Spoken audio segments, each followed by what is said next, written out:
My name is Chloe, and a year ago I married the love of my life, Jack. Our relationship was everything I'd ever dreamed of, loving, supportive, and full of laughter. I couldn't have been happier with my family life.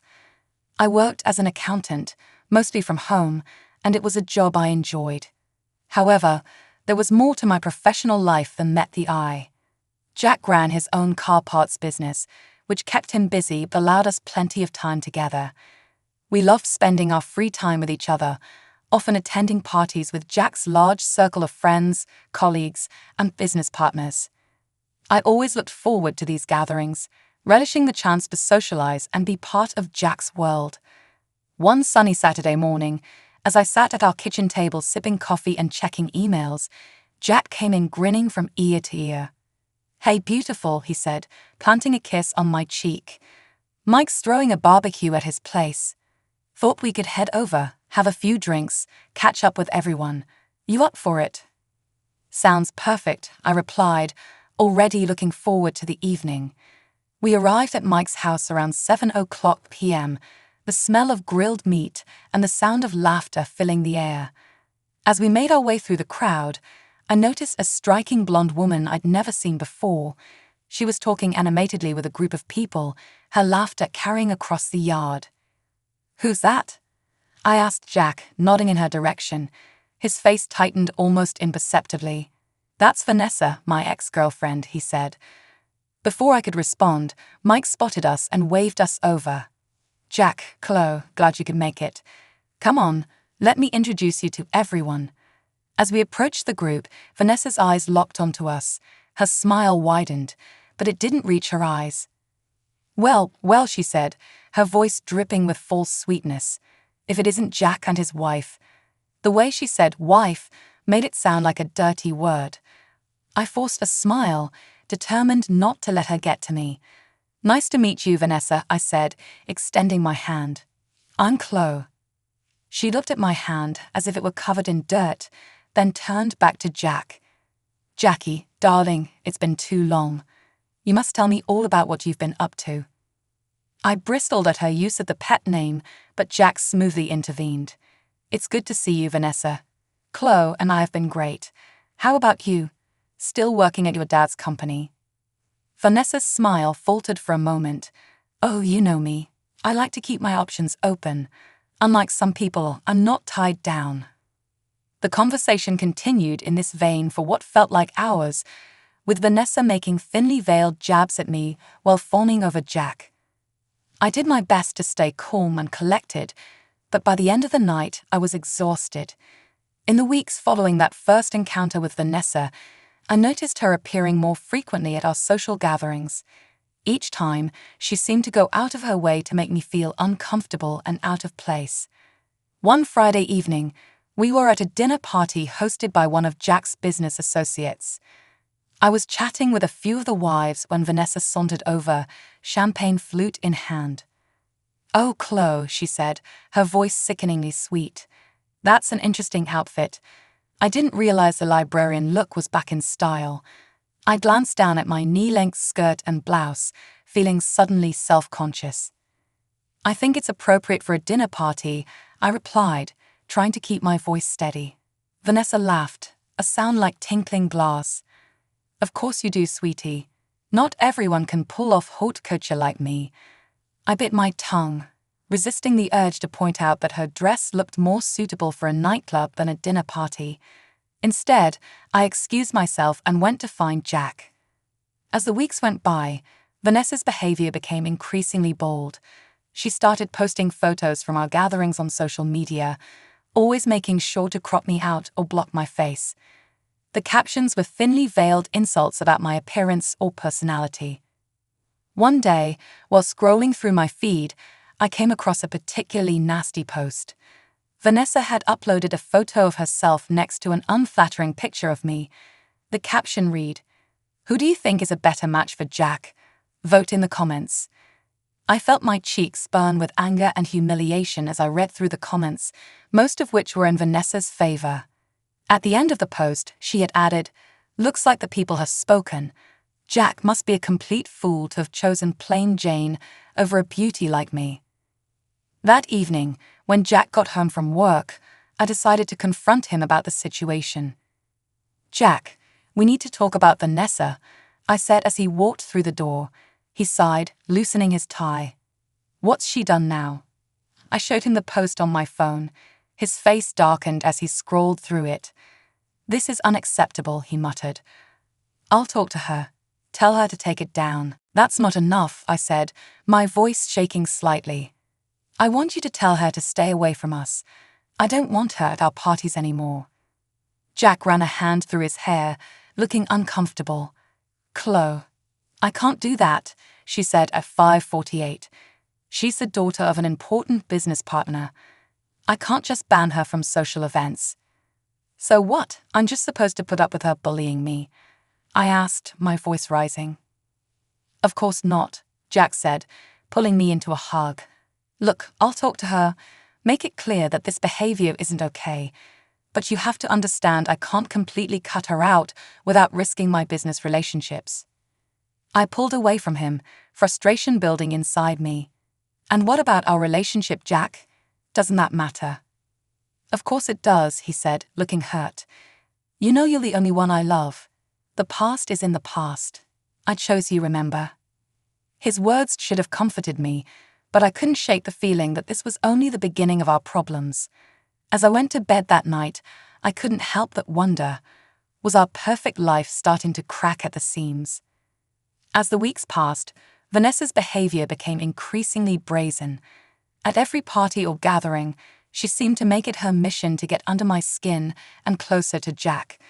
One particularly memorable evening, we were at a cocktail party hosted by one of Jack's colleagues. I had chosen a simple but elegant black dress for the occasion, feeling confident and comfortable. That feeling didn't last long. Vanessa sauntered into the room, wearing a skin-tight red dress that left little to the imagination. Her eyes locked on to Jack immediately, and she made a beeline for us.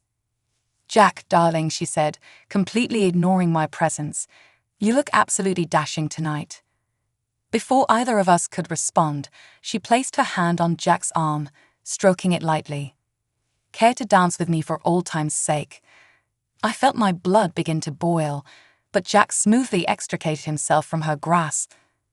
"Thanks, Vanessa, but I'm here with my wife. Maybe another time." As we walked away, I couldn't help but feel a small thrill of victory, but it was short-lived. Throughout the night, I watched as Vanessa made repeated attempts to get Jack alone. She calling over to discuss business or ask him to help her with some contrived problem. To his credit, Jack rebuffed her advances each time, always making sure to include me in the conversation or quickly returning to my side. But the constant attention was wearing on both of us. The next few weeks did not bring the desired relief. Vanessa's attempts to undermine our relationship became more frequent and more public. She'd post provocative comments on Jack's social media, always with a reminder of their shared history. At parties, she'd loudly reminisce about their time together, pointedly excluding me from the conversation. But it was at our friend Tom's birthday party that things really came to a head. Vanessa arrived fashionably late, wearing a dress that looked more appropriate for a red carpet than a backyard barbecue. As she made her entrance, she locked eyes with me and smirked. "Oh, Chloe," she called out, her voice dripping with false concern. "You poor thing. Didn't you get the memo? This isn't a library book club meeting." Laughter rippled through the crowd, and I felt my cheeks burn with embarrassment. Jack, who had been chatting with some colleagues, quickly made his way to my side. "That's enough, Vanessa," he said, his voice low and angry. "You need to stop this childish behavior." Vanessa's eyes widened in mock innocence. "Why, Jack? I'm just trying to help someone. Needs to show your little wife how to dress for these events." Before Jack could respond, I felt something cold and wet seep through my clothes. I looked down in shock to see red wine spreading across the front of my dress. Vanessa stood before me, an empty glass in hand, her face a picture of faint remorse. "Oh no," she gasped. "How clumsy of me. Although, to be honest, that stain is an improvement on that dreadful outfit." The party fell silent, all eyes on us. I stood there, wine dripping from my clothes, feeling humiliated and angry. But as I looked at Vanessa's smug face, something inside me snapped. "You know what, Vanessa?" I said, my voice steady and clear. "I'd rather wear this stained dress than spend another minute pretending to be civil with you. Your behavior is pathetic and embarrassing. If you'll excuse me, my husband and I are leaving." I turned to Jack, who was staring at Vanessa with a mixture of shock and disgust. "Let's go home," I said. As we walked toward the exit, I heard Vanessa's shrill voice behind us. "Jack, darling, don't go. Stay, and I'll take good care of you." Jack didn't even turn around. He put his arm around me and said loudly enough for everyone to hear, "The only person I want taking care of me is my wife. Goodbye, Vanessa." As we drove home in silence, I couldn't help but feel that a line had been crossed. Vanessa had shown her true colors, and there was no going back. One sunny morning, Jack came into our bedroom with a serious expression on his face. "Chloe, I have to go on a business trip," he explained. "It's important for the company. I'll be gone for about a week." I nodded, trying to ignore the slight twinge of unease in my stomach. "Okay, when do you leave?" "Tomorrow morning," he replied. "I'm sorry for the short notice. It came up suddenly." I forced a smile. "It's fine. I understand your business is important." The next day, Jack left for his trip, and I found myself alone in our house. The week passed slowly, with me buried in work to distract myself from the emptiness of the house. On Friday evening, my phone rang. To my surprise, it was Vanessa. "Chloe, darling," her sickeningly sweet voice came through the speaker. "I'm organizing a little get-together tonight, just a small group of 8. I'd love for you and Jack to come." I hesitated. Jack's out of town on business, actually." "Oh, what a shame," Vanessa said, not sounding disappointed at all. "But you should still come. It'll be a great chance for us to bury the hatchet and start fresh. What do you say?" Every instinct told me to refuse, but a part of me was curious. "I'm not sure," I said hesitantly. "Oh, come on," Vanessa pressed. "It's at El Chateau. You know the place, right? Dairy exclusive. It'll be fun, I promise." At the mention of El Chateau, I felt a smile tug at my lips. "All right," I said, making a split-second decision. "I'll be there." "What time?" Vanessa asked. 8 o'clock. Don't be late." At precisely 8 o'clock, I walked into El Chateau. I saw a cheerful group of Jack's friends, 8 people, including Vanessa, sitting at a table. For a moment, I thought everything might go well, but as I approached, my heart sank. There was no place set for me at the table. Vanessa stood up, her eyes gleaming with malice. "Oh, Chloe," she said loudly, her voice dripping with fake concern. "I'm afraid there's been a misunderstanding. You see, we're full up here. No room for extras." She twirled, showing off her designer dress. "This is a place for people who belong, Chloe. Beautiful people, successful people. Maybe you should try the diner down the street. I hear they do a mean hot dog." The table fell silent, everyone looking uncomfortable, but no one speaking up. I laughed, genuinely amused by Vanessa's pathetic attempt at humiliation.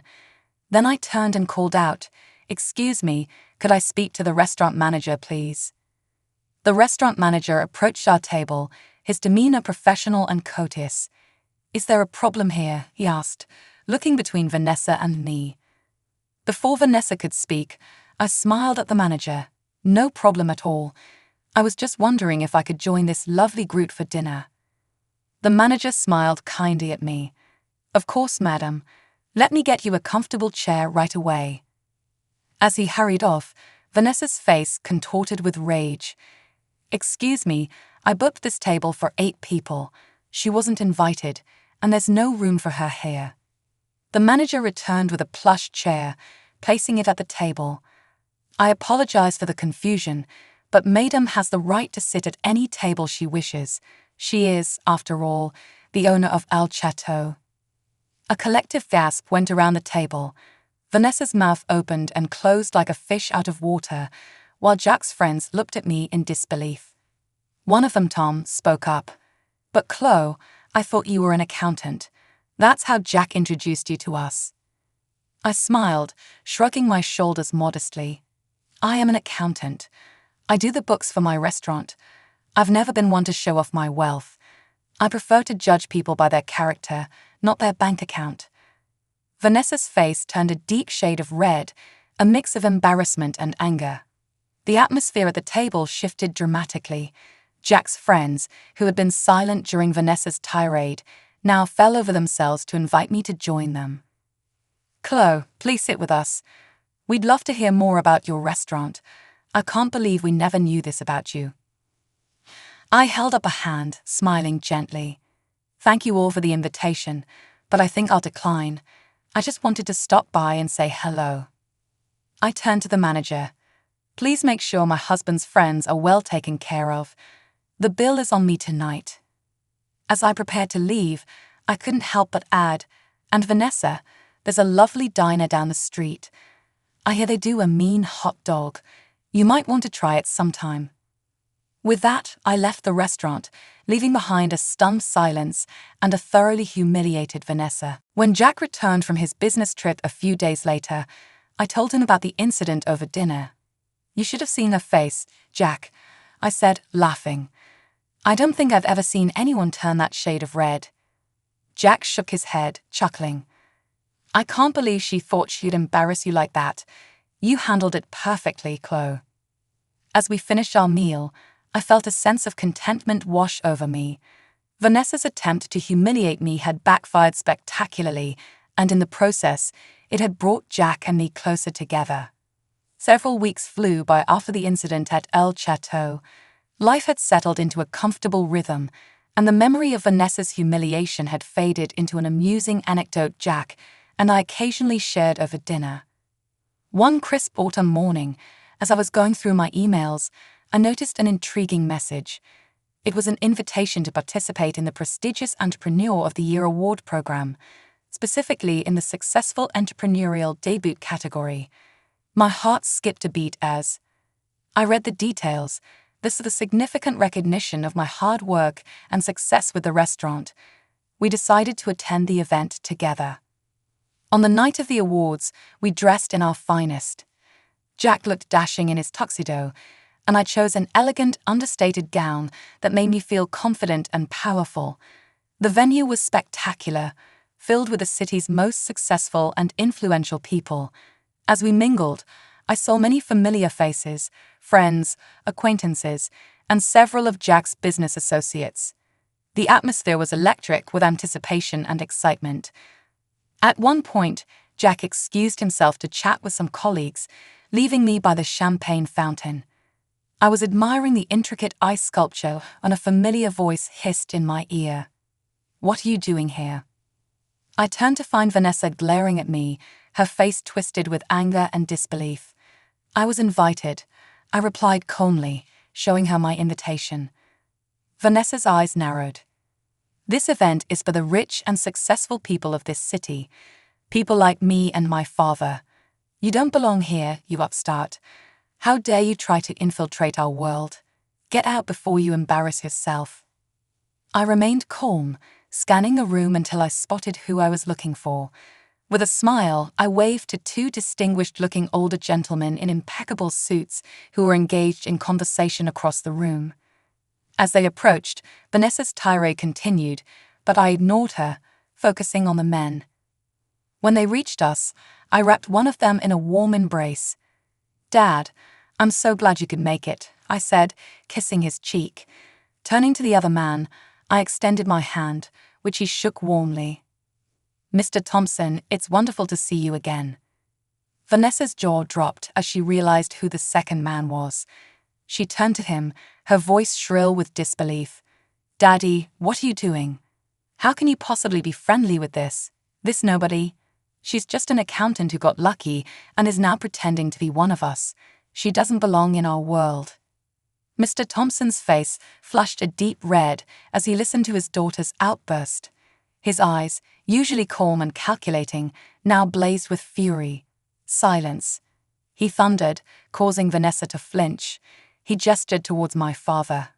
"This man is William Carter, one of the most successful entrepreneurs in the country and my valued business partner. Your ignorant words could jeopardize a multi-million-dollar deal."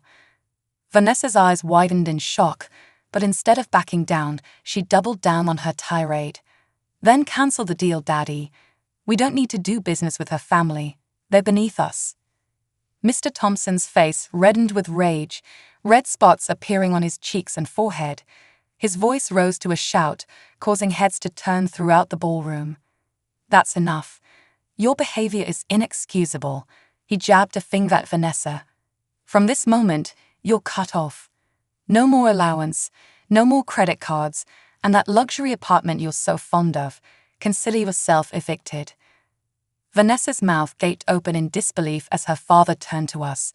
His tone suddenly became apologetic. "Mr. Carter, Chloe, please accept my deepest apologies for this disgraceful scene." Turning back to his daughter, he snapped, "Vanessa, leave immediately. You've proven yourself unworthy of being here." At that moment, Jack pushed through the crowd that had gathered around us, his face a mix of concern and anger. "What's going on here?" he demanded. Before anyone could respond, he caught sight of Vanessa and shook his head in disgust. "I should have known.